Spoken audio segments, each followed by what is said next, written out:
Hello guys, সবাই কেমন আছে? আশা করি খুব ভালো আছে। আর আমি খুব একটা ভালো না, কটা কিন্তু শরীর খারাপের জন্য বৃষ্টি হচ্ছে বাইরে।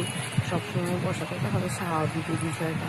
তো জল ঘরের সামনে একদম উঠোনে জল জমে যাওয়ার জন্য জল কাটা, সারাদিনে কাজ, জল ঘেঁটে মেয়েকে স্কুলে দেওয়া, পড়তে দেওয়া, এটা ওটা হেন তেন, তো শরীরটা প্রচণ্ড খারাপ। তো আর দুদিন আগে তোমরা জানোই তো বার্থডে আমার ছিল, তার উপলক্ষে তো সেরকম কিছু একটা হয় না আর কি। তবু যেরকম ঘরে রীতিমতো ঘরের মানুষজনকে নিয়ে খাওয়া দাওয়া আর কি, এটা ওটা রান্না করা, সেটা কেক কাটিং এটা ওটা হয় আর কি। তো সেটা হয়েছে, আশা করি। সেগুলো তো ভিডিও করা হয়নি, শরীরটা ভালো নিয়ে তার মধ্যে জিয়ার মতো রান্নাবান্না এটা ওটা করা হচ্ছে বলে। তার মধ্যে তো একটা ইনসিডেন্ট তোমার সাথে শেয়ার করছি।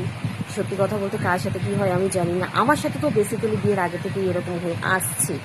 তো এখনও হচ্ছে। আর যথারীতি আমি এখন হচ্ছে আমার বাপের বাড়িতে রয়েছি, আর বাপের বাড়ি থেকে আমার শ্বশুরবাড়িটা সামনে।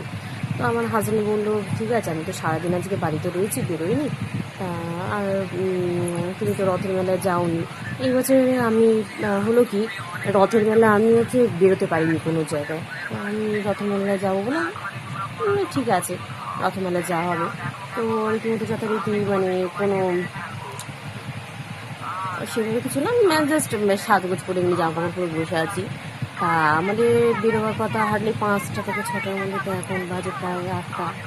তো বাবুর এখনও অবধি বাবুর আসার নাম হয় না। ঠিক আছে, তা বলুন তো আপনারা কীরকম লাগে? তো আমার সাথে তো এরকম প্রায়ই চলতে থাকে। কি বলুন তো, কার কার এরকম হয় না হয় আমাকে কমেন্ট করবেন আর জানাবেন।